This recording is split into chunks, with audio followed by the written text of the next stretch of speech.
اللهم صل على سيدنا محمد یا رب صل وسلم. بسم اللہ الرحمن الرحیم نحمدہ ونصلی علی رسولہ الکریم. آج انشاءاللہ میں 28ویں پارے کا رکوع نمبر 17 اور سورہ طلاق کا پہلا رکوع آپ کے سامنے پیش کروں گا حسب معمول، مختصر لفظی ترجمہ، مختصر گرامر کے ساتھ، پھر انشاءاللہ اس کی تفسیر ہوگی. سورہ طلاق سے متعلق آیات سورہ بقرہ میں بھی گزر چکی ہیں، الطلاق مرتان.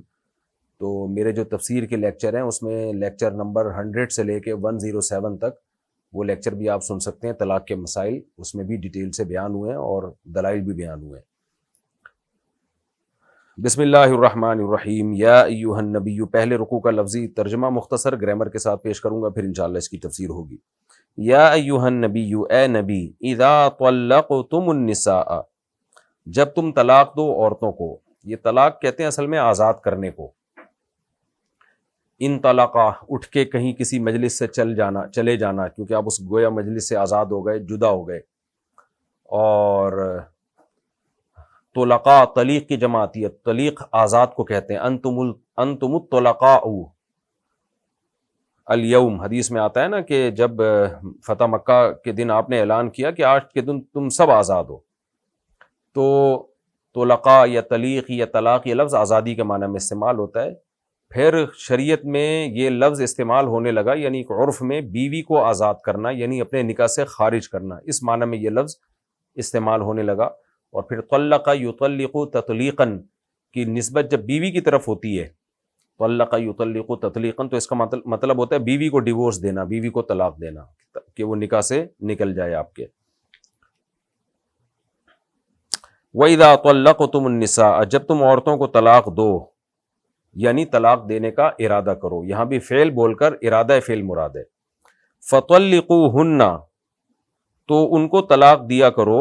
لِعِدَّتِهِنَّ، دیکھیں خطاب نبی کو ہے لیکن پھر جمع کا خطاب ہے، یعنی تمام مسلمانوں کو خطاب ہے. گویا نبی سے خطاب کو شروع کر کے اللہ نے خطاب کو تمام مسلمانوں کی طرف پھیر دیا کہ یعنی اے نبی آپ سب کو بتا دیں کہ اذا طلقتم النساء، ایمان والوں کو آپ بتا دیں کہ جب تم اپنی بیویوں کو طلاق دو یعنی طلاق دینے کا ارادہ کرو، فطلقوهن، تو ان بیویوں کو طلاق دیا کرو. لعدتهن، ان کی عدت کے اوقات میں.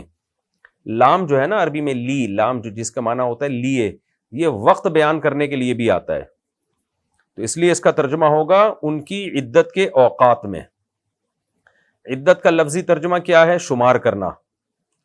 عدد اسی سے نکلا ہے. ہم کہتے ہیں نا 3 عدد 4 عدد، تو یہ شماریات ہوتے ہیں نا، علم شماریات میں اعداد ہوتے ہیں، تو گنتی کو بولتے ہیں عدد. تو عدہ کا معنی شمار کرنا، تو عدت یہ مصدر ہے. لعدتہن، ان عورتوں کے شمار کے اوقات میں. تو عورتوں کے جو شمار ہوتا ہے وہ کیا ہوتا ہے؟ مخصوص قسم کا شمار مراد ہے. وہ شمار ہے حیض کا شمار کرنا، یعنی عدت میں ہم حیض شمار کرتے ہیں نا، ایک عورت کو 1 حیض آتا ہے، 2 حیض آتے ہیں، 3 حیض آتے ہیں. تو یہ جو شمار کرنے کے اوقات یعنی حیض کے شمار کرنے کے اوقات، جیسے کہ قرآن میں دوسری جگہ پر آتا ہے سورہ بقرہ میں والمطلقات یتربصن بانفسہن 3 قروء، طلاق یافتہ عورتیں اپنے آپ کو روک کے رکھیں گی مزید کہیں اور شادی سے 3 حیض. تو اب آیت کا ترجمہ کیا ہوا کہ اے ایمان والو، اے نبی مومنوں کو بتا دیں کہ جب تم اپنی عورتوں کو طلاق دینے کا ارادہ کرو تو ان کو طلاق دیا کرو عدت کے اوقات میں. اب عدت کے اوقات کا کیا مطلب ہے؟ عدت کے اوقات ناپے جاتے ہیں حیض سے. امام شافعی کے نزدیک 3 طہر ہیں، یعنی 3 پاکی کے ایام، اور احناف اور حنابلہ کے نزدیک 3 حیض ہیں. تو کیا مطلب؟ عدت کے اوقات میں، یعنی عدت کا ٹائم جب شروع ہونے لگے تو ان اوقات میں دیا کرو. حدیث میں اس کی تفصیل ہے، قرآن کی یہ آیت میں تھوڑا سا ابہام ہے، تو حدیث نے ہمیں اس کی تفصیل بیان کی ہے. صحیح مسلم کی حدیث ہے اور مصنف ابن ابی شیبہ میں صحابہ کرام کے صحیح سند کے ساتھ اقوال ہیں، اور ان پر کسی کا اختلاف نہیں ہے. وہ کیا ہے؟ وہ یہ ہے کہ جب عورت کے عدت کے ایام شروع ہوتے ہیں تو عدت کے ایام امام شافعی کے نزدیک شروع ہوتے ہیں طہر سے، یعنی حیض جب ختم ہوا تو پاکی کے ایام شروع ہو گئے. تو وہ کہتے ہیں پاکی کے ایام شروع ہوتے ہی آپ ایک طلاق دیں، اور پھر ان کو پھر دوسرے ایام جب پاکی کے شروع ہوں تو دوسری طلاق دیں، تیسرے ایام جب پاکی کے تیسرے شروع ہو تیسرے مہینے میں تو تیسری طلاق دیں۔ اور احناف کے نزدیک عدت چونکہ حیض سے ہوتی ہے 3 حیض کاؤنٹ کرنے پڑتے ہیں۔ امام شافعی کہتے ہیں 3 پاکی کے ایام جب گزریں گے، وہ بھی تقریباً 3 مہینے کا ٹائم ہوگا، اور احناف اور حنابلہ کہتے ہیں کہ 3 حیض کے ایام، تو اب حیض شروع ہونے سے پہلے آپ طلاق دیں گے۔ یعنی احناف کے نزدیک لقبولی عدتہن، یہاں قبول کا لفظ محذوف ہے عدت کے شروع ہونے کے وقت۔ تو آسان ترجمہ کرتا ہوں، بہت یعنی عوام کے لیے تھوڑا گرامر کی ڈیپ میں جا کے کسی چیز کو سمجھنا مشکل ہوتا ہے۔ تو آسان ترجمہ کیا ہے کہ لام کے بعد یہاں قبول کا لفظ محذوف ہے۔ قبول کہتے ہیں استقبال، جب کوئی چیز شروع ہونے والی ہو، اسٹارٹ ہونے والی ہو۔ تو اللہ نے فرمایا کہ تم ان عورتوں کو طلاق دیا کرو لقبولی عدتہن، ان کی عدت کے اوقات جب شروع ہونے والے ہوں، تو عدت کی اوقات جب شروع ہونے والے ہوں تو ان میں طلاق دیا کرو۔ تو عدت کے اوقات شروع ہوتے ہیں حیض سے، یعنی حیض جب شروع ہونے والا ہو تو پھر اس سے پہلے دیا کرو طلاق، یعنی حیض کے وقت میں نہ دیا کرو، حیض شروع ہونے سے پہلے دیا کرو۔ اور دوسری طلاق دوسرا حیض شروع ہونے سے پہلے، تیسری طلاق تیسرا حیض شروع ہونے سے پہلے، یہ مطلب ہوگا اس کا۔ اور امام شافعی کے نزدیک جب حیض گزر جائے، پاکی کے ایام شروع ہوں تو اس وقت دیا کرو۔ تو رزلٹ دونوں کی نظر میں ایک ہی نکلے گا۔ یعنی خلاصہ اس آیت کا یہ ہے کہ پاکی کے ایام میں جب حیض شروع نہ ہوا ہو اس وقت طلاق دیا کرو، حیض میں مت طلاق دیا کرو۔ اور حدیث سے ہمیں اس آیت کی تفسیر میں پتہ چلتا ہے کہ اللہ نے جو کہا کہ عدت کے اوقات میں دیا کرو، تو عدت کے اوقات میں تقسیم کر کے دیا کرو، کیونکہ عدت کے اوقات میں ہی جب طلاق جب عدت کے اوقات میں کامل طور پہ جبھی ہوگی جب ڈیوائیڈ کر کے ہو، پوری عدت کے بیچ میں طلاق ہو۔ ایسا نہ ہو کہ اکٹھی 3 طلاقیں ایک ہی طہر میں تم نے دے دی ہیں، تو یہ بھی مت کیا کرو۔ تو یہ 2 باتیں تو ہمیں اس آیت سے پتہ چلیں کہ جب بیوی کو طلاق دی جائے گی 2 چیزوں کا خیال کیا جائے گا جو اس آیت سے پتہ چل رہا ہے۔ نمبر 1، 2 حیض کے درمیان کا جو ایریا ہے جس کو پاکی کے ایام کہا جاتا ہے، اس پاکی کے ایام میں طلاق دی جائے گی۔ نمبر 2، اس ایام میں بھی صرف 1 طلاق دی جائے گی۔ 3 طلاقیں اگر کسی نے دینی ہے تو 3 پاکی کے ایام میں ڈیوائیڈ کر کے دی جائیں گی۔ یہ تو ہمیں قرآن سے پتہ چلا، اور کچھ چیزیں ہمیں صحیح حدیثوں سے پتہ چلی ہیں اور اس پر بھی علماء کا اتفاق ہے۔ وہ کیا ہے کہ طہر میں بھی اس طہر میں طلاق دینا منع ہے جس طہر میں بیوی سے آپ نے ہم بستری کر لی ہو۔ بیوی سے اگر ہم بستری کر لی ہے تو اس میں بھی طلاق دینا منع ہے۔ تو اگرچہ یہ تفسیر سے اس کا تعلق ہے، لیکن میں ترجمے میں آپ کو اس لیے بتا رہا ہوں تاکہ ترجمہ علی وجہ البصیرہ آپ کو سمجھ میں آئے۔ پھر آگے تفسیر میں انشاءاللہ اس کی ڈیٹیل بیان کروں گا۔ اب دوبارہ ہم آسان ترجمہ کرتے ہیں۔ اے نبی، آپ ایمان والوں سے کہہ دیں اذا طلقتم النساء، جب تم اپنی بیویوں کو طلاق دیا کرو، فطلقوہن لعدتہن، تو عدت کے اوقات میں تقسیم کر کے طلاق دیا کرو۔ یہ ترجمہ یاد کر لیں، عدت کے اوقات میں تقسیم کر کے طلاق دیا کرو، یہ آسان ترجمہ ہو جائے گا اس کا، یعنی پاکی کے ایام میں طلاق دیا کرو اور وہ بھی ڈیوائیڈ کر کے۔ وَأَحْصُوا الْعِدَّةَ، اور پھر عدت کو شمار بھی کرو۔ احصا یحصی احصان کا معنی احاطہ کرنا، یعنی خود گنو بھی عدت کے ٹائم کو کہ 1 حیض گزر گیا کہ نہیں گزرا، 2 گزر گئے کہ نہیں، اس کا خیال بھی کیا کرو۔ واتقوا اللہ ربکم، اور اللہ سے ڈرو جو تمہارا رب ہے۔ لا تخرجوہن من بیوتہن، مت نکالو ان عورتوں کو من بیوتہن، ان کے گھروں سے، یعنی اگر جب طلاق ہو جائے تو پھر مت نکالو ان عورتوں کو ان کے گھروں سے۔ ولا یخرجن، اور یہ خود بھی نہ نکلیں، الا ان یاتینا، الا یہ کہ وہ لائیں، بفاحشۃ مبینہ، واضح اور کھلی بے حیائی۔ یاتی کے بعد جب با آتا ہے تو اس کا معنی لانا ہوتا ہے، یعنی وہ ارتکاب کریں کھلی بے حیائی کا۔ اگر کھلی بے حیائی کا ارتکاب کرتی ہیں پھر تم ان کو گھر سے نکال سکتے ہو۔ وَتِلْكَ حُدُودُ اللَّهِ، یہ اللہ کی حدود ہیں۔ وَمَن يَتَعَدَّ حُدُودَ اللَّهِ، جو اللہ کی حدود میں تعدی کرتا ہے یعنی تجاوز کرتا ہے اللہ کی حدود سے، فَقَدْ ظَلَمَ نَفْسَهُ، تو تحقیق اس نے اپنی جان پہ ظلم کیا۔ لا تدری لعل اللہ، اے مخاطب تو جانتا نہیں ہے، لا تدری تو جانتا نہیں ہے، لعل اللہ شاید کہ اللہ تعالی، یحدث بعد ذالک پیدا کر دے اس طلاق کے بعد۔ احدث یحدث احداثن کا معنی پیدا کرنا، پیدا کر دے اس طلاق کے بعد امرن کوئی معاملہ، یعنی ہو سکتا ہے اللہ طلاق کے بعد میاں بیوی میں صلح کی کوئی صورت پیدا کر دے. فَإِذَا بَلَغْنَا پس جب وہ پہنچ جائیں یعنی وہ عورتیں پہنچ جائیں اجلہن اپنے وقت متعین کو یعنی عدت پوری ہونے کے وقت کو پہنچ جائیں. تو مراد یہ ہے کہ اس وقت کے قریب پہنچ جائیں, کیونکہ عدت جب پوری ہو جائے گی تو پھر رجوع کا حق نہیں ہے. عدت کے قریب ہونے کے وقت جب وہ پہنچ جائیں فَأَمْسِكُوهُنَّ تو روک لو ان کو. امسک یمسک امساکن کا معنی روک لو ان کو بمعروف بھلے طریقے کے ساتھ, عزت کے ساتھ. او یا پھر فارقوہن جدائی اختیار کر لو ان سے, فارق یفارق مفارقتن جدائی اختیار کر لو ان سے بمعروف عمدہ طریقے سے. واشہدوا اور گواہ بناؤ. کس پر گواہ بناؤ؟ اگر رجوع کر رہے ہو تو رجوع پر بھی, اور اگر رجوع نہیں کر رہے تو رجوع نہیں کرنے پر بھی گواہ بناؤ. ذوی عدل منکم, ذو کہتے ہیں والا اور ذا بھی والا, ذوی دو کو کہتے ہیں. ذوی عدل دو عادل گواہوں کو, منکم جو تم میں سے ہوں یعنی مسلمانوں میں سے دو عادل گواہ ہوں. کافر اس پہ گواہ نہیں بن سکتا, تو مسلم میں سے جو دو عادل گواہ ہوں ان کو اس پر گواہ بھی بنا لیا کرو. وَأَقِيمُوا الشَّهَادَةَ لِلَّهِ اور شہادت کو قائم رکھو اللہ کے لیے, یعنی گواہوں کو بھی حکم دیا جا رہا ہے کہ وہ شہادت بھی سیدھی رکھو. اگر کوئی تمہیں شہادت کے لیے بلاتا ہے تو گواہی دیا کرو. ذالکم یہ جتنے احکام ہم نے دیے ہیں اوپر سے لے کے اب تک, یہ وہ احکام ہیں یوعظ بہ جن کے ذریعے نصیحت کی جا رہی ہے. من کان یؤمن باللہ والیوم الآخر ہر اس شخص کو جو اللہ پر اور آخرت پر ایمان رکھتا ہے, یہ ان کے لیے احکام ہے. ومن یتق اللہ اور جو اللہ سے ڈرتا ہے, یجعل لہ مخرجا اللہ بنا دیتا ہے اس کے لیے مصیبت سے نکلنے کا راستہ. مخرج کہتے ہیں خروج کی جگہ, خروج نکلنا, تو یہاں مراد کیا ہے؟ نکلنے کی جگہ, یعنی پریشانی سے بچنے کی جگہ, مصیبت سے نکلنے کی جگہ. وَيَرْزُقُهُ اور اللہ عطا کرتا ہے اس کو, مِنْ حَيْثُ لَا يَحْتَسِبْ وہاں سے جہاں سے اس کو کا گمان بھی نہیں ہوتا. لا يحتسب جہاں سے وہ سوچ بھی نہیں سکتا. احتساب حسیبہ یحسبو کا معنی ہوتا ہے نا گمان کرنا.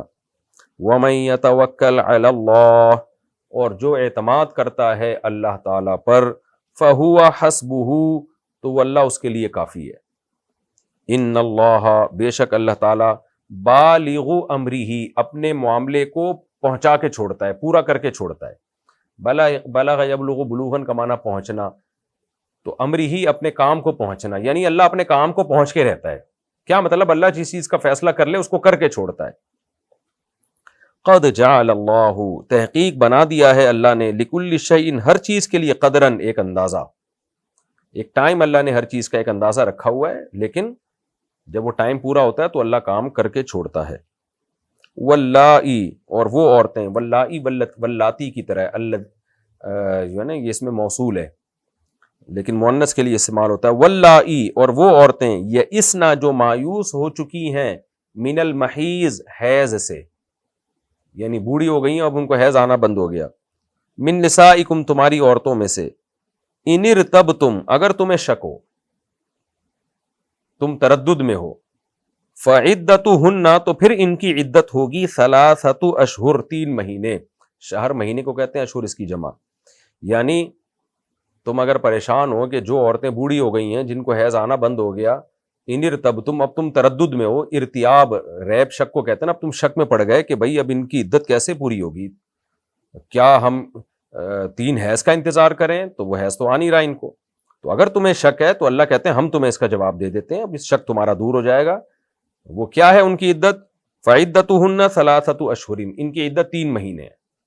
واللائی اسی طرح وہ عورتیں, لم یحضن جن کو حیض آیا ہی نہیں ہے, حزن یحزن حاض یحیض حاض یحیض حیضن کا معنی ہوتا ہے حیض آنا. تو یحزنا یضربنا کی طرح, اصل میں تھا یحیضنا یضربنا کی طرح, تو پڑھا جاتا ہے یحزنا.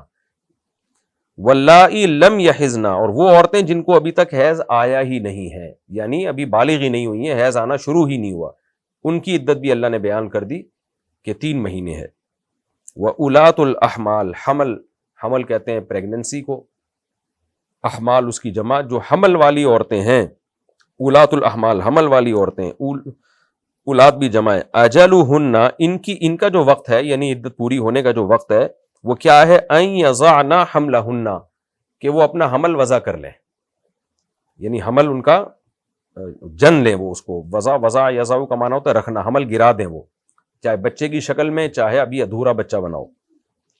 وَمَن يَتَّقِ اللَّهَ, اور جو اللہ سے ڈرتا ہے, یجعل لہ, بنا لیتا ہے اللہ اس کے لیے, من امرہ, اس کے معاملات میں, یسرن, آسانی. ذالک امر اللہ, یہ اللہ کا حکم ہے, جو جتنے حکام بیان کیے یہ اللہ کا حکم ہے. انزلہ الیکم, جس کو اللہ نے نازل کیا ہے تمہاری طرف. ومن یتق اللہ, جو اللہ سے ڈرتا ہے, یکفر عنہ سیئاتہ, اللہ معاف کر دیتا ہے اس سے اس کی گناہوں کو. ویعظم لہ اجرا, اور بڑھا دیتا ہے اس کے لیے اجر کو.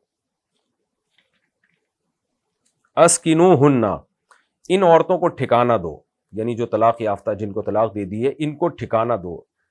من حیث سکنتم, اس جگہ جہاں تم رہتے ہو, یعنی یہ جو عدت گزاریں گی تو ان کو عدت کے دوران جو ٹھکانہ ملے گا وہ وہی گھر ہوگا جس میں تم خود رہتے ہو.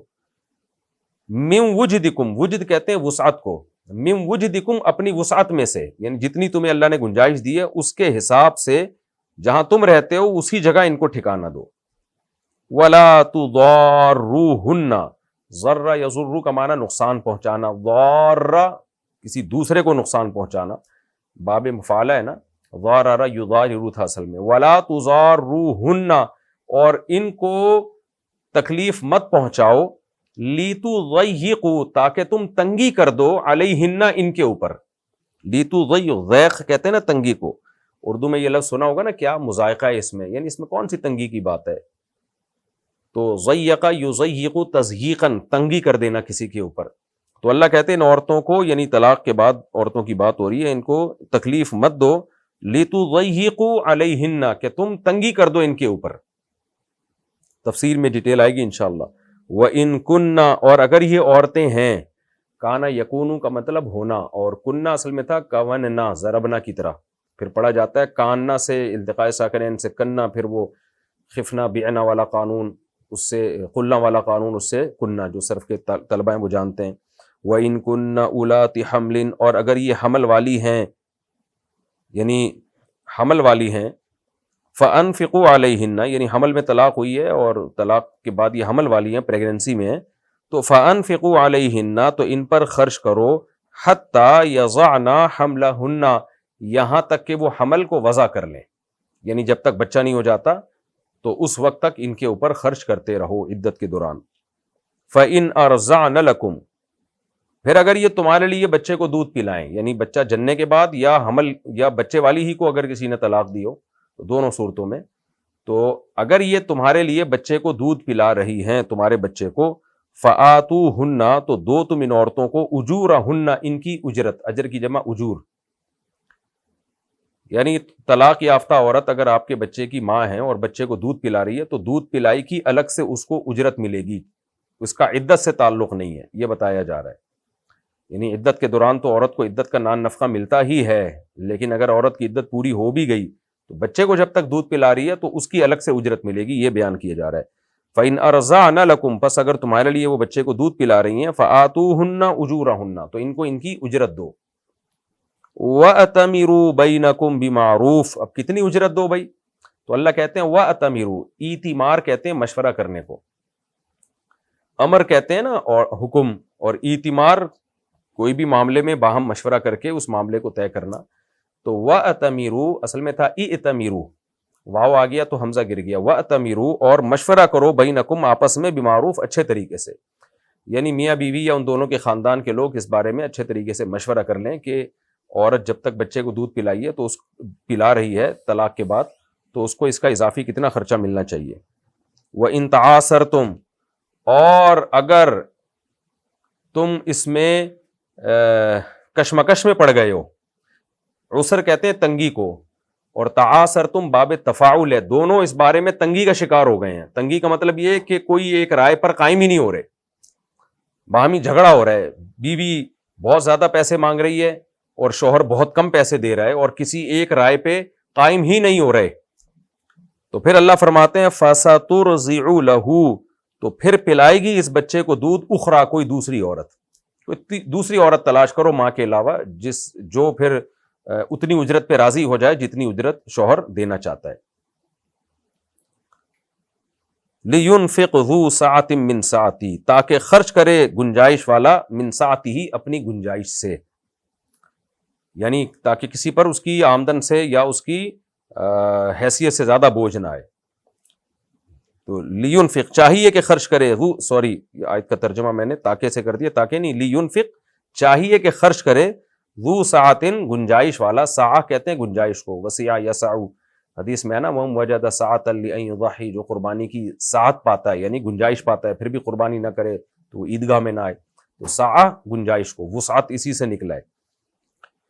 لینفق چاہیے کہ خرچ کرے، ذو سعۃ گنجائش والا، من سعتہ اپنی گنجائش سے، یعنی جو مرد ہے جتنی اللہ نے اس کو مالی وسعت دی ہے اسی حساب سے وہ اجرت دے گا اور خرچہ نکالے گا. غریب آدمی غریب کے حساب سے، امیر امیر کے حساب سے.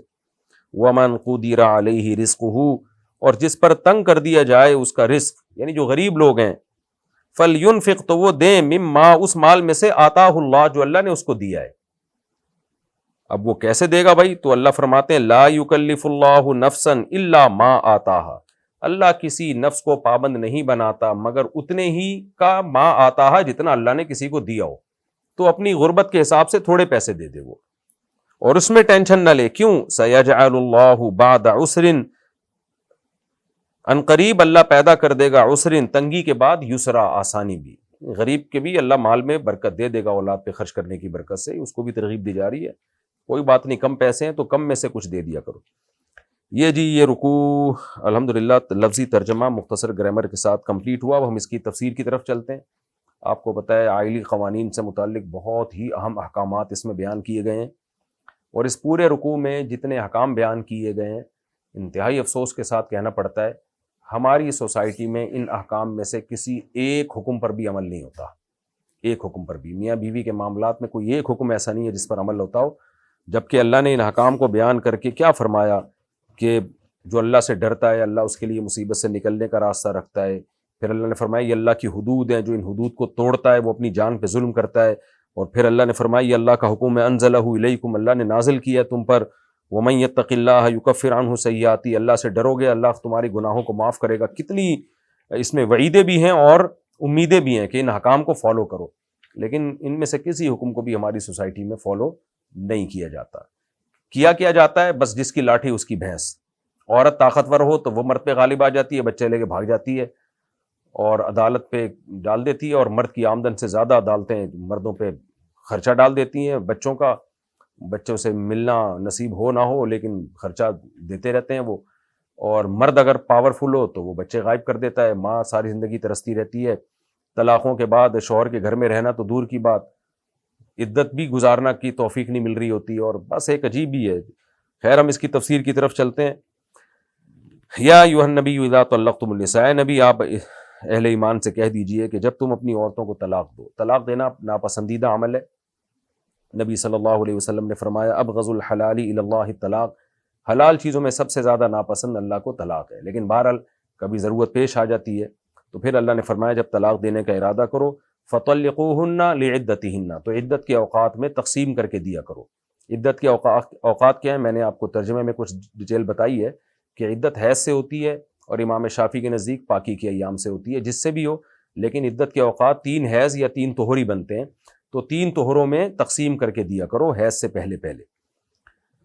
تو اگر کوئی یعنی 3 قسمیں ہیں طلاق کی، یہ پوری بحث میں بیان کر چکا ہوں لیکچر نمبر 100 سے لے کے 107 تک، جو تفسیر کے میرے لیکچر چل رہے ہیں نا. تو سورہ بقرہ میں الطلاق مرتان والی آیت میں آپ جائیں گے، اس کی پوری تفصیل وہاں بھی آپ کو ملے گی، اور اس میں قرآن و سنت سے دلائل بہت دی ہیں 3 طلاق کے واقع ہونے پر.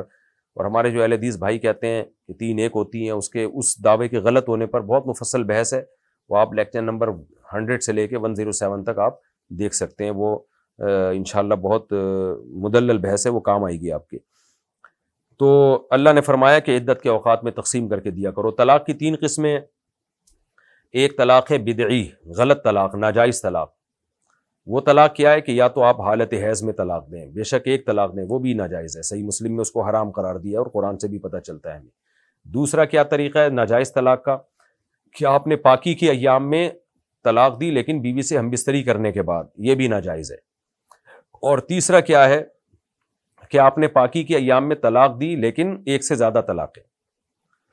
تو یہ تینوں طریقے طلاق کے ناجائز اور حرام ہیں کہ یہ جو بعض لوگ کہتے ہیں نا اکٹھی 3 طلاقیں حرام ہیں، صرف اکٹھی 3 حرام نہیں ہیں. پاکی کے ایام میں آپ نے ایک طلاق آج دی، ایک ہفتے کے بعد دی، ایک ہفتے کے بعد دی، تو بھی غلط ہے، ناجائز ہے. یہ بدعی طلاق کہلاتی ہے.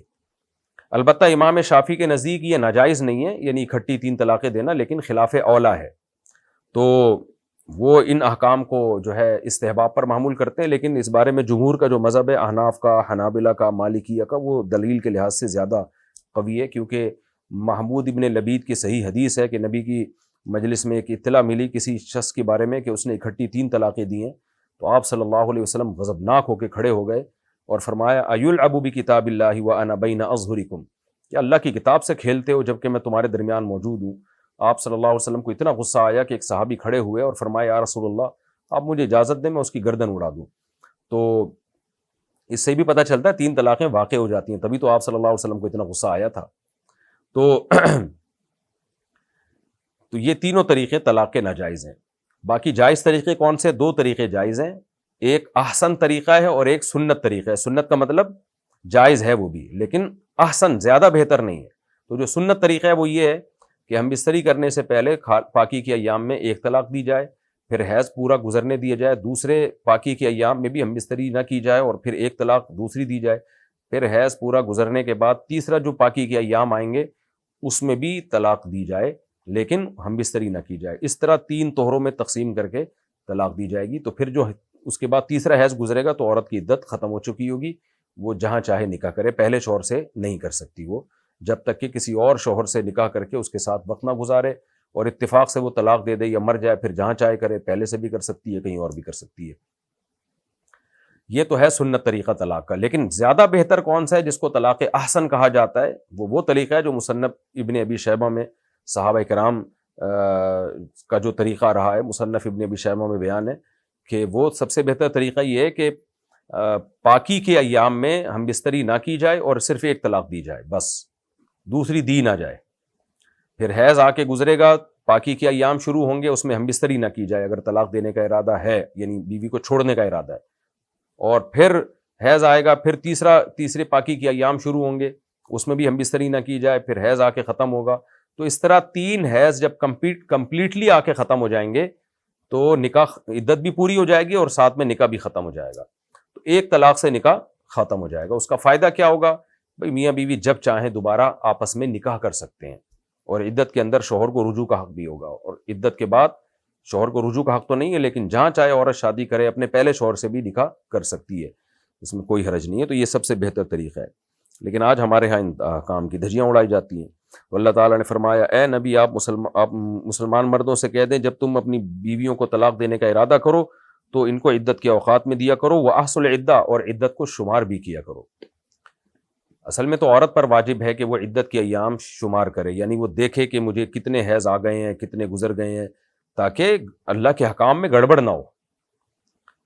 جب مجھے طلاق ہوئی تو اس وقت مینسز میں تو نہیں تھی میں، کیونکہ جس حیض میں اگر شوہر نے طلاق دی ہو گناہگار تو ہوگا، لیکن صحیح مسلم بخاری سے صاف پتہ چلتا ہے کہ طلاق بہرحال واقع ہو جائے گی، لیکن وہ حیض پھر عدت میں کاؤنٹ نہیں ہوگا، تو پھر الگ سے 3 حیض ہوں گے. تو یہ سب چیزوں کے لیے عورت کو خیال کرنا پڑتا ہے. تو اللہ نے کہا مرد کو کہ تم بھی شمار کرو عدت، کیونکہ بعض دفعہ عورت پہ غفلت طاری ہو جاتی ہے. تو ایسا نہ ہو تمہاری بیوی عدت کے دوران کہیں اور نکاح کر لے، یا تم سمجھ رہے ہو کہ عدت پوری ہو گئی ہے اور تم نے رجوع کر لیا، تم سمجھ رہے ہو کہ عدت پوری نہیں ہوئی اور تم نے رجوع کر لیا، حالانکہ عدت پوری ہو چکی تھی اور تمہیں رجوع کا حق نہیں تھا. تو اس طرح اللہ کے حلال کو تم حرام اور حرام کو حلال کر سکتے ہو. اس لیے میاں بیوی دونوں مل کے اپنے عدت کے اوقات کا شمار کریں. واتقوا اللہ ربکم، اللہ سے ڈرو جو تمہارا رب ہے، پیدا کرنے والا ہے، کیونکہ ان حکام پر جب تک اللہ کا خوف دل میں نہ ہو عمل ہو نہیں سکتا. آگے اللہ فرماتے لا تخرجوہن من بیوتہن، اس دوران تم ان عورتوں کو گھر سے نہیں نکالو گے. طلاق چاہے بائن ہو، بائن کا مطلب ہوتا ہے وہ طلاق جس میں نکاح توڑ دیا جائے. جیسے طلاق ایک رجعی ہوتی ہے نا، بائن بھی ہوتی ہے. ایک طلاق آپ نے دی لیکن یوں بول دیا بیوی کو تمہیں طلاق بائن ہے، تو ہوگی تو طلاق ایک، لیکن نکاح اس وقت ٹوٹ جائے گا فوراً ہی. تو طلاق چاہے رجعی ہو یا بائن ہو، 3 طلاقیں ہو، 1 طلاق ہو، دونوں صورتوں میں قرآن علیہ طلاق بغیر کسی فرق کے بیان کر رہا ہے کہ لا تخرجوہن من بیوتہن. طلاق کے بعد جب تک عدت پوری نہیں ہوتی تو ان عورتوں کو تم ان کے گھروں سے مت نکالو. اب دیکھیں گھر تو شوہر کا ہوتا ہے، مالک بھی وہی ہوتا ہے, گیس بجلی کا بل اور کرایہ بھی وہی دے رہا ہوتا ہے, لیکن اللہ نے گھر کی نسبت اس عورت کی طرف کی ہے تاکہ شوہر یہ ڈھٹائی نہ ہو کہ میرا گھر ہے تو اب جب تم سے طلاق ہوگی تو نکلو یہاں سے. تو اللہ نے کہا جب تک عدت پوری نہیں ہوتی تو یہ اسی کا گھر ہے, اس لیے تمہیں اس کو نکالنے کا حق نہیں ہے. تو عدت کے دوران عورت شوہر ہی کے گھر میں رہے گی. ولا یخرجنا, اور عورت کو بھی اجازت نہیں ہے کہ وہ نکلے. یعنی عورت یہ سمجھ سکتی ہے کہ بھئی اللہ نے ہماری رعایت میں قانون بنایا ہے کہ جب تک عدت پوری نہیں ہوتی ہمیں ایک ٹھکانہ دے دیا کہ شوہر کا گھر ہے, جس نے طلاق دیا ہم اسی کے گھر میں رہیں, لیکن اگر ہم نکلنا چاہیں تو اجازت ہوگی. تو اللہ نے کہا نہ, عورت کو بھی اجازت نہیں ہے. تو اس قسم کے حکام کو کہتے ہیں کہ یہ اللہ کا حق ہے, حق اللہ ہے, اس میں انسان کو تصرف کی اجازت نہیں ہے, اللہ کا حق ہے. اگر عورت چاہتی ہے کہ میں شوہر کے گھر میں نہ رہوں, اس نے مجھے طلاق دی ہے, مجھے اس سے نفرت ہے, تو بھی نہیں جا سکتی, آپ کو وہیں عدت گزارنی پڑے گی. اس میں حکمت کیا ہے؟ بہت ساری حکمتیں ہیں, حکمت کا سمجھ میں آنا ضروری بھی نہیں ہے, بس اللہ کا آرڈر ہے. لیکن سرسری غور سے ایک حکمت معلوم ہوتی ہے, نسب کی حفاظت. کہ بعض دفعہ شوہر میں لاؤبالی پن ہوتا ہے, وہ کہتا ہے جاؤ نکلو یہاں سے. اب عورت اسی دوران جا کے کہیں اور شادی کر لے اور وہ کہہ دے کہ میری عدت پوری ہوئی ہے, ہو سکتا ہے جھوٹ بول رہی ہو, اور پھر ہو سکتا ہے اس کے پیٹ میں شوہر کا بچہ ہو اور وہ بچہ کسی اور کے کھاتے میں ڈال دے. اور اب بعض مردوں میں غیرت نہیں ہے, وہ اس پہ کوئی افسوس بھی نہیں ہوتا کہ چلو جی میرا بچہ ہے کسی اور کے کھاتے میں چلے جائے, مجھے کیا ہے. تو اللہ بچے کا خیال کر رہے ہیں کہ نہیں, اللہ کہتے ہیں نہ عورت کو گھر سے نکلنے کی اجازت, نہ شوہر کو اجازت کہ عورت کو گھر سے نکلنے دے, کیونکہ اللہ بچے کا بھی فائدہ دیکھ رہے ہیں کہ بچہ جس کا ہے اسی کی طرف منسوب ہونا چاہیے. جیسے یہ باپ پہ ظلم ہے کہ اس کا بچہ کسی اور کے کھاتے میں ڈالا جائے, ایسے بچے پہ بھی ظلم ہے کہ اس کے اوریجنل باپ کے علاوہ اس کو کسی اور طرف منسوب کر دیا جائے. بچہ بھی یہ چاہتا ہے کہ مجھے میرا ہی باپ چاہیے جو سچی مچی میں میرا خون ہے, جو میرا بلڈ ہے. تو اس لیے کہتے ہیں کہ یہ چونکہ اللہ کا حق ہے, اللہ تعالیٰ نے اس میں عورت اور مرد کو تصرف کی اجازت نہیں دی ہے. تو یہی وجہ ہے کہ علماء بیان کرتے ہیں کہ اگر میاں بیوی نے تنہائی میں ٹائم گزار لیا, حالانکہ ہم بستری نہیں ہوئی ہے, لیکن شوہر اگر ایسے اس تنہائی میں وقت گزارنے کے بعد بیوی کو ڈیورس دے گا تو عورت پر عدت لازم ہوگی. حالانکہ اب کوئی کہہ سکتا ہے بھئی یہ تو رخصتی ہوئی نہیں ہے, میاں بیوی میں ملاپ ہوا ہی نہیں ہے, شوہر بھی کہہ رہے ہیں میں نے ہم بستری نہیں کی, بیوی بھی کہہ رہی ہے میں نے اپنے قریب ہی نہیں آنے دیا, بند کمرے میں بس 1 گھنٹہ بیٹھے رہے ہیں. لیکن وہاں بھی فقہاء یہ حکمت بیان کرتے ہیں بھئی عدت اس لیے گزارنی پڑے گی کہ شوہر اور میاں بیوی دونوں کے حق میں تو دونوں کی گواہی مانی جائے گی, بچے کے حق میں تھوڑی مانی جائے گی. ہو سکتا ہے ملے اور جھوٹ بول رہے ہوں, تو کل کوئی بچہ پیدا ہو گیا, عورت کسی اور کے کھاتے میں ڈال دے گی وہ بچہ, تو اس میں بچے کا کیا قصور ہے, بچے کو کس بات کی سزا مل رہی ہے. تو اس لیے اللہ نے کہا کہ ٹھیک ہے تم یہ کہتے ہو کہ نہیں ملے, تو ٹھیک ہے تمہاری حد تک ہم تمہاری بات کو مانیں گے, لیکن اس بات کا امکان تو ہے نا مل گئے ہو, تو اگر وہ حمل ٹھہر گیا تو اس بچے کا کیا قصور ہے. اس لیے عورت پر عدت لازم ہوگی کہ اب میاں بیوی تنہائی میں مل گئے ہیں تو اس کو رخصتی ہی سمجھا جائے گا, اور یہی سمجھا جائے گا کہ گویا ہم بستری ہوئی ہے, اور عورت پر عدت لازم ہوگی. عدت کے بغیر وہ کہیں اور شادی نہیں کر سکتی. یہ بچے کے حق کے تحفظ کے لیے شریعت نے قانون بنایا. تو یہاں بھی ایسا ہی اللہ فرماتے ہیں لا تخرجوہن من بیوتہن, ان عورتوں کو تم گھروں سے نہیں نکال سکتے, ولا یخرجن, اور یہ بھی گھر سے نہیں نکلیں گی. اب طلاق بائن ہو اور رجعی ہو تو کیا فرق ہے دونوں میں؟ دیکھیں اگر طلاق بائن ہے یعنی نکاح ختم ہو گیا, جیسے 3 طلاقیں دی ہیں, یہ 1 طلاق بائن دی ہے, تو ہوگا یہ کہ عورت شوہر کے گھر سے نکلے گی تو نہیں, لیکن کوئی ایسا انتظام کیا جائے گا کہ شوہر بیوی کے قریب نہ جائے, کیونکہ گھر اسی کا ہے, بے تکلفی ہے. تو اس لیے علماء کہتے ہیں کسی ایک عورت کو جو ذمہ دار ہو رکھا جائے گا, جو اس کی نگرانی کرے گی کہ یہ مرد اس کے کمرے میں نہ جائے یا اس کی طرف دیکھے نہیں. تو تنہائی میں دونوں کو اکیلا نہیں چھوڑا جائے گا. اگر تنہائی میں دونوں کو چھوڑنے میں خطرہ ہو برائی کا تو پھر عورت کو حکم دیا جائے گا کہیں اور عدت گزارے. تو پہلا مسئلہ تو یہ ہوا کہ اگر طلاق بائن ہے, 3 طلاقیں دی ہیں, یہ 1 طلاق دی ہے لیکن بائن دی ہے, تو چونکہ نکاح ختم ہو گیا تو عورت شوہر کے گھر میں ٹائم گزارے گی, لیکن مکمل پردے کی پابندی کے ساتھ, اور بیچ میں کوئی اور عورت ہوگی جو اس کی نگرانی کرے گی کہ مرد عورت کی طرف نہ جائے, زنا کا خطرہ نہ ہو. پھر بھی اگر عورت کو خطرہ ہوگا کہ یہ مرد نالائق ہے, کہیں ایسا نہ ہو کہ طلاق کے بعد بھی عورت سے شہوت سے مغلوب ہو کے اس کے قریب جانے کی کوشش کرے, تو پھر عورت جو ہے وہ مرد کے خاندان کو یا کورٹ میں بھی یہ دعویٰ کر سکتی ہے اپنے وکیل کے ذریعے کہ مجھے اس مرد سے خطرہ ہے, تو پھر مرد کو حکم دیا جائے گا کہ عدت کے جب تک بیوی کی عدت پوری نہیں ہو جاتی مرد گھر سے باہر رات گزارے، یعنی مرد کو پھر گھر میں گھسنے نہیں دیا جائے گا۔ تو اگر یعنی طلاق کے بعد عورت کو خطرہ ہے نا کہ میاں مجھ سے دوبارہ ہم بستری نہ کر لے، تو پھر مرد کو حکم دیا جائے گا کہ وہ ان 3 مہینوں میں گھر میں داخل نہ ہو، عورت کو نہیں نکالا جائے گا۔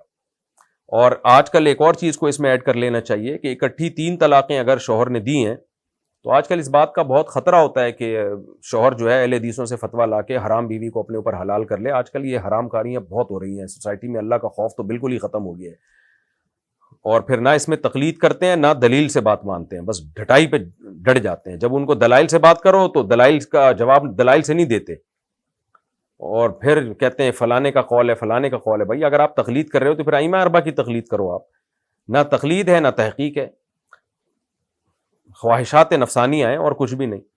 تو ایسی صورت میں بھی پھر مرد کو حکم دیا جائے گا وہ گھر سے باہر وقت گزارے۔ تو پھر بھی اگر کوئی صورت نہ بن رہی ہو اور عورت کو واقعی خطرہ ہو تو پھر شدید ضرورت میں زنا سے بچنے کے لیے گنجائش ہے کہ پھر عورت کہیں اور عدت گزارے۔ یعنی یہ خطرہ ہونا کہ شوہر فتویٰ لا کے 3 طلاقوں کا اہل حدیثوں سے فتویٰ لا کے بیوی کو حلال کر لے گا اپنے اوپر، یہ آج کل بہت خطرات ہوتے ہیں۔ اس لیے آج کل جب کوئی 3 طلاقیں دیتا ہے اور شوہر دیندار نہ ہو تو پھر اکثر مفتیان کرام کو میں نے یہی دیکھا ہے وہ عورت کو یہی فتویٰ دیتے ہیں کہ بھئی آپ عدت اپنے ماں باپ کے گھر گزار لیں، یہاں نہ گزاریں، کیونکہ وہ رشتہ دار بھی جوڑ پیدا کر کے بٹھا دیں گے، اور ادھر اسے فتوے آج کل ہر طرح سے ہر قسم کا فتویٰ مل جاتا ہے آپ کو مارکیٹ میں۔ ہر آدمی قرآن و سنت کے نام پہ ایک مجتہد بنا ہوا ہے، محقق بنا ہوا ہے۔ صحابہ تابعین ائمہ مجتہدین کو تو فالو کرنا چھوڑ دیا لوگوں نے۔ آج یہ ایک کلپ سامنے آیا، وہ صاحب کہہ رہے ہیں کہ یہ حج جو ہے نا یہ حج ہے ہی نہیں جو آج کل مولوی لوگ جس طرح سے حج کرا رہے ہیں، اور قرآن کی آیتوں کا ایسا انہوں نے ترجمے غلط کیے ہیں کہ اللہ کی پناہ الامان والحفیظ۔ اقبال کہا کرتے تھے نا، اقبال کا شعر ہے یہ، پتہ نہیں کسی اور شاعر کا، کہ ہر شاخ پہ الو بیٹھا ہے انجام گلستاں کیا ہوگا۔ ہر شخص اسکالر بنا ہوا ہے، مجتہد بنا ہوا ہے۔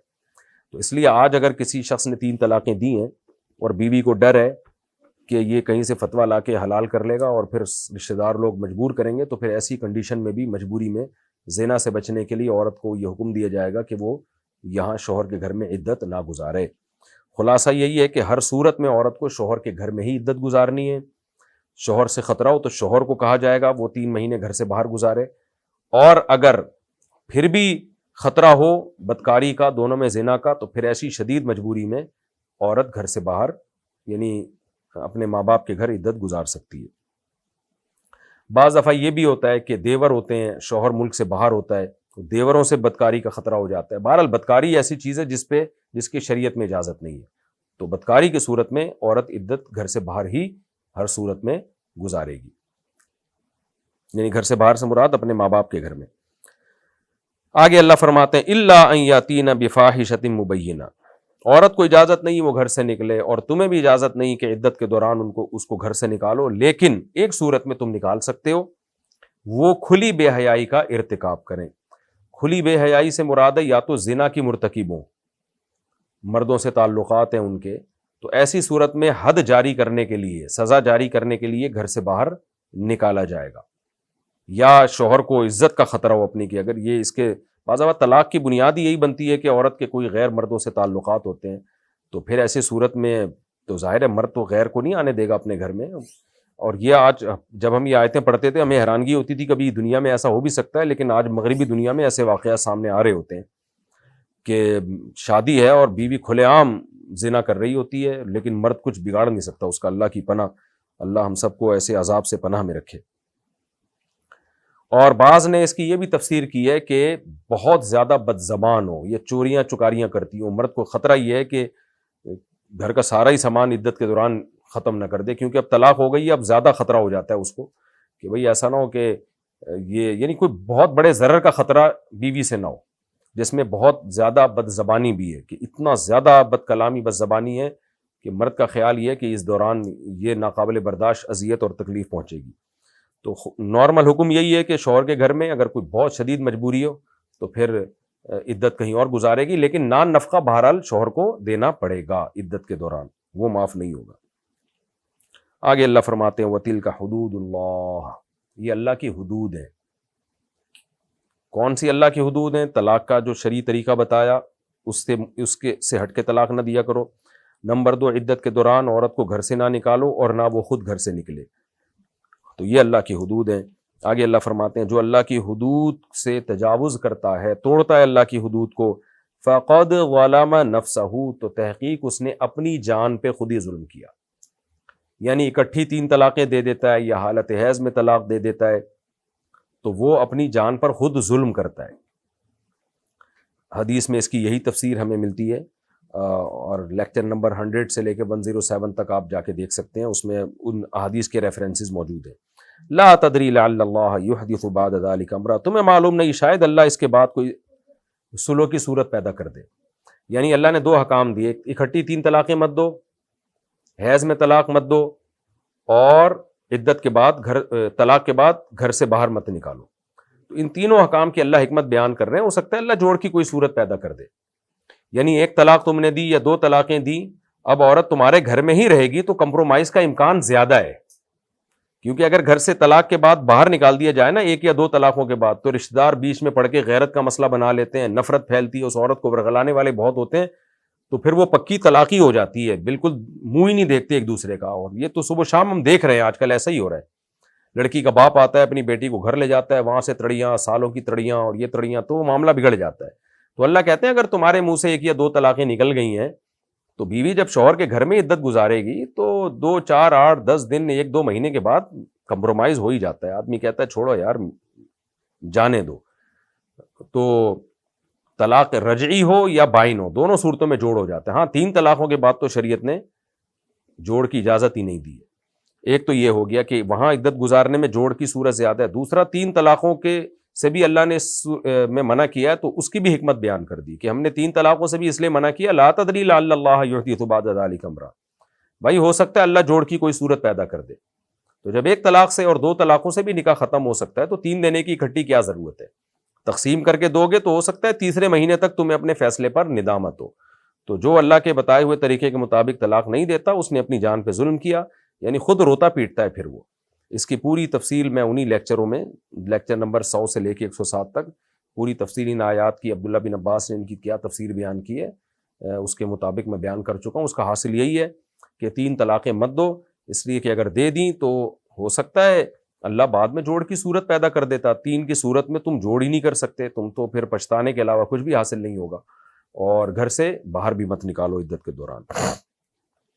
وقت ہمارا کمپلیٹ ہو چکا ہے, ابھی یہ صورت ہماری باقی ہے, بہت اہم احکام ہے. تو اگلے ایپیسوڈ میں انشاءاللہ پھر میں اس سورہ طلاق کا پہلا رکوع اور 28ویں پارے کا 7واں رکوع یہاں سے اس کی تفسیر انشاءاللہ شروع کروں گا. فَإِذَا بَلَغْنَ أَجَلَهُنَّ فَأَمْسِكُوهُنَّ بِمَعْرُوفٍ, یعنی آیت نمبر 2 سے سورہ طلاق کی. یہاں سے میں انشاءاللہ اس کی تفسیر شروع کروں گا. اللہ تعالی ہمیں سمجھنے کی, عمل کی توفیق عطا فرمائے. وَمَا عَلَيْنَا إِلَّا الْبَلَاغُ.